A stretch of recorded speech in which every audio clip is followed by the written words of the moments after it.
একজন মানুষের ঠান্ডা মস্তিষ্কের শয়তানি বুদ্ধি থেকেই জন্ম নিয়েছিল কুরুক্ষেত্রের ভয়ঙ্কর যুদ্ধের, যা আজও ইতিহাসের পাতায় স্বর্ণ অক্ষরে লেখা আছে। মানুষের মুখে শোনা যায় দ্রৌপদীর বস্ত্রহরণে পাণ্ডবদের অপমানই এই যুদ্ধের আসল কারণ। আবার কেউ বলে রাজ্য ভাগাভাগি নিয়ে ঝগড়া থেকেই এই যুদ্ধ। কিন্তু সত্যিটা হলো এর কোনোটাই পুরোপুরি সত্যি নয়। দ্রৌপদীর অপমান, রাজ্যভাগের তর্ক আর সিংহাসনের অধিকার, এই সব ছিল অজুহাত মাত্র। আসল খেলা চলছিল লোকচক্ষুর আড়ালে। গভীর ষড়যন্ত্রের ফাঁদ যা বোনা হয়েছিল বহু বছর আগে। এ ছিল এক মৃত্যু পথযাত্রী পিতার দেওয়া প্রতিজ্ঞা রক্ষার জন্য লড়াই। সেই প্রতিজ্ঞা রক্ষা করতে গিয়ে দুই বংশকে ঠেলে দেওয়া হয়েছিল এই মৃত্যুর খেলায়। শেষে সেই প্রতিজ্ঞা, পুরনো রাগ, সিংহাসনের লোভ আর গোপন ষড়যন্ত্র মিলেই রক্তে ভেসে গিয়েছিল কুরুক্ষেত্রের মাটি। তিনি ষড়যন্ত্রের রচয়িতা, তিনি কৌশলের সম্রাট, তিনি ধ্বংসের রূপকার, তিনি শকুনি।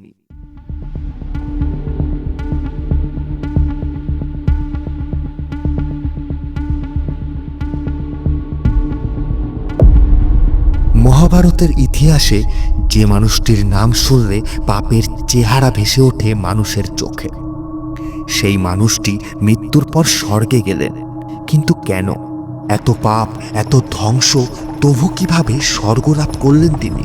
আজ আমরা জানব এমন এক সত্য যা হয়তো আপনারা আগে কখনো শোনেননি। আপনি যদি এই চ্যানেলের নতুন দর্শক হয়ে থাকেন, তাহলে চ্যানেলটি সাবস্ক্রাইব করে আমার পাশে থাকুন, যাতে ভারতের অজানা ইতিহাস আপনাদের সামনে তুলে ধরতে পারি।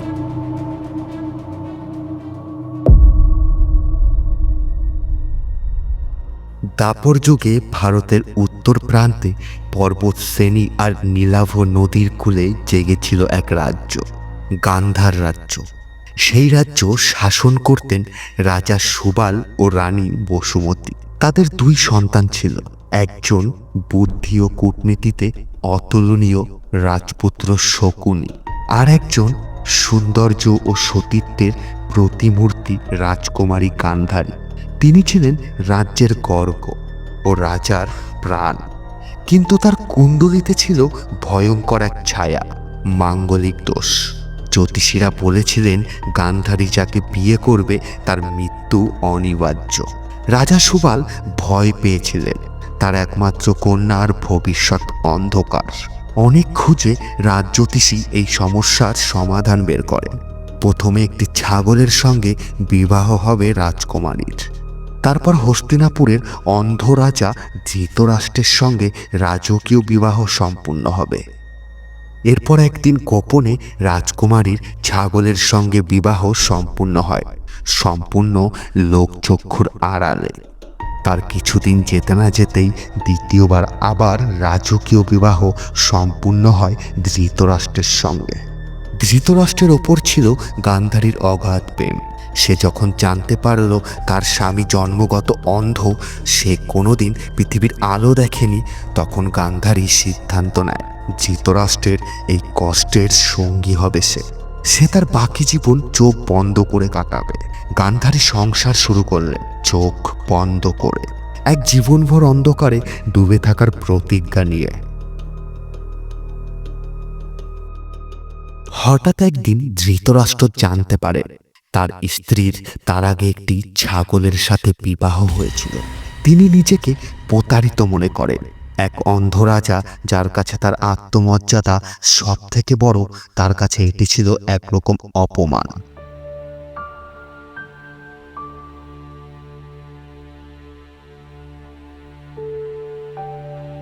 প্রতিশোধ নিতে ধৃতরাষ্ট্র বন্দি বানান গান্ধার রাজ্যের সুবল ও তার পুরো পরিবারকে।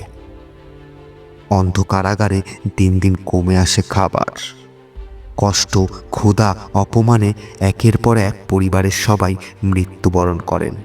কিন্তু এই কষ্ট, যন্ত্রণা সব কিছু সহ্য করেও একজন বেঁচে ছিল, কিশোর শকুনি। চোখের সামনে একে একে সবাইকে তীরে তীরে মরতে দেখে সে যেন নীরব পাথর হয়ে প্রতিশোধের আগুনে পুড়তে থাকে। মনে পড়ে যায় বাবাকে করা তার প্রতিজ্ঞার কথা। বৃদ্ধ রাজা সুবাল মৃত্যুর আগে তাকে বলেছিলেন, শকুনি, আমার মৃত্যু আসন্ন। কৌরবরা আমাদের অপমান করেছে, আমাদের পরিবার ধ্বংস করেছে। তুই ওদের ধ্বংস করবি বাবা। আমার মৃত্যুর পর আমার হাড় দিয়ে পাশা বানাবি, যেগুলো শুধু তোর কথাই শুনবে।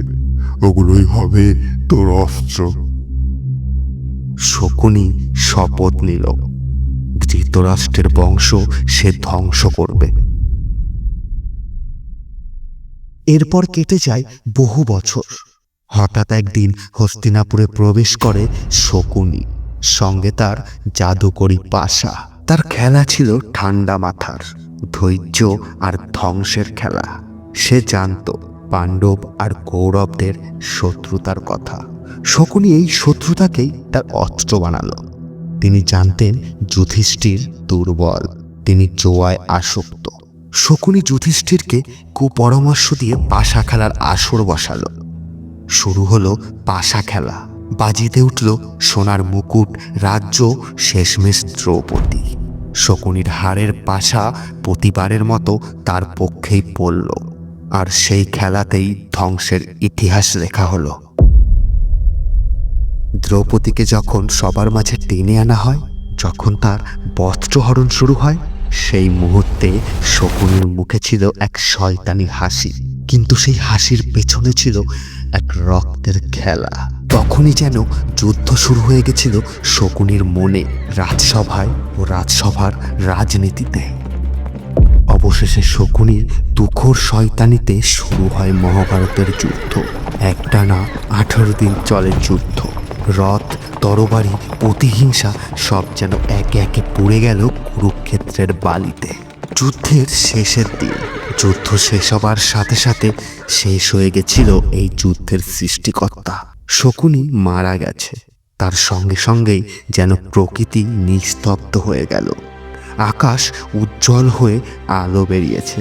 যুদ্ধ থেমে গেছে, কিন্তু বিচার কি শেষ?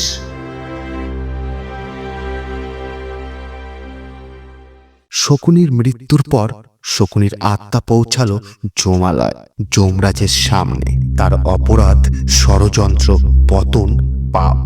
সবার ধারণা নরকই হবে তার গন্তব্য। কিন্তু যমরাজ বললেন, তুমি পাপ করেছ, কিন্তু নিজের জন্য নয়। তুমি পিতার আদেশ পালন করেছ। পিতার প্রতি এই ভক্তি, এটাই তোমার মুক্তির কারণ। তুমি পিতৃভক্ত, তাই তোমার স্থান স্বর্গে। শকুনি স্বর্গে গেলেন।